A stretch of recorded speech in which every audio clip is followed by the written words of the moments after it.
আমাদের রহস্যভরা পৃথিবীতে অনেক অজানা বিষয় রয়েছে, যা হয়তো অনেকের জানা নেই।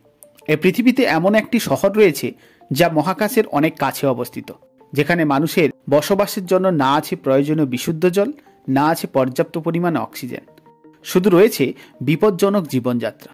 তবু এখানে দিনের পর দিন মানুষের সংখ্যা বেড়েই চলেছে। কি শুনে অবাক লাগছে, তাই না? শহরটি হলো লারিনকোনাডা। তাহলে চলুন লারিনকোনাডা থেকে একটু ঘুরে আসা যাক। সঙ্গে নতুন হয়ে থাকলে অবশ্যই চ্যানেলটি সাবস্ক্রাইব করুন। লারিনকোনাডা শহরটি পেরুতে আন্তানিও ডি পুতিনা প্রদেশের আনাতিয়া জেলায় অবস্থান করছে।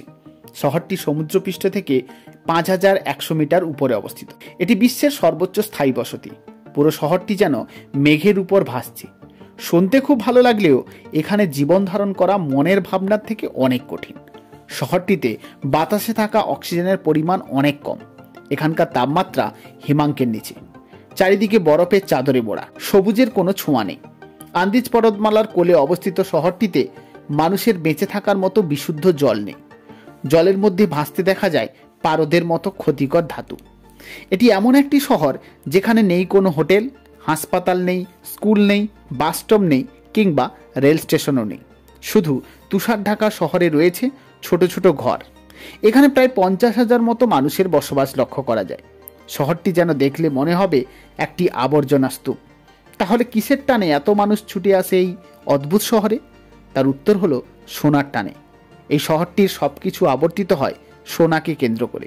ভূতত্ত্ববিদদের মতে এখানে কয়েকশো কোটি ডলারের মতো মূল্যের সোনা রয়েছে। লারিনকোনাডায় ছোট বড় সোনার খনি রয়েছে।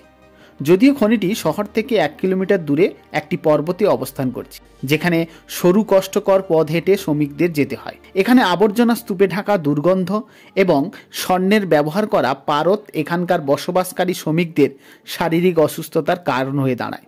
এখানকার শ্রমিকদের গড় আয়ু প্রায় 30 থেকে 35 বছর। এখানে কোনো প্রশাসনিক ব্যবস্থা না থাকার জন্য এখানে অপরাধীদের দাপাদাপি ক্রমশ বেড়ে চলেছে। শ্রমিকেরা ছোট ছোট কোম্পানির অধীনে কাজ করে থাকে। এখানকার শ্রমিকদের কালচরীয় নামে এক প্রকার বিশেষ চুক্তিতে কাজ করতে হয়।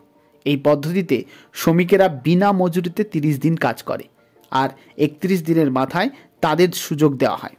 তারা নিজেরা যতটা বহন করতে পারবে সেই পরিমাণ আকরিক নিয়ে যেতে পারবে। শুধুমাত্র একবারই নিয়ে যেতে হবে। কোনো গাড়ি কিংবা অন্য কিছুর মাধ্যমে বহন করা যাবে না। এই আকরিক থেকে যে পরিমাণ স্বর্ণ পাওয়া যায় সেটাই হলো তাদের মজুরি। অনেক সময় অনেকের কপালে তাওই জোটে না। তবুও স্বপ্নে দেখা সেই স্বর্ণের আশায় পেরুর বিভিন্ন প্রদেশ থেকে প্রচুর মানুষ এখানে আসতে থাকে। তাই ভাগ্য বদলানোর লক্ষ্যে নতুন মুখের দেখা মিলছে এই স্বর্ণের শহর লারিনকোনাডায়।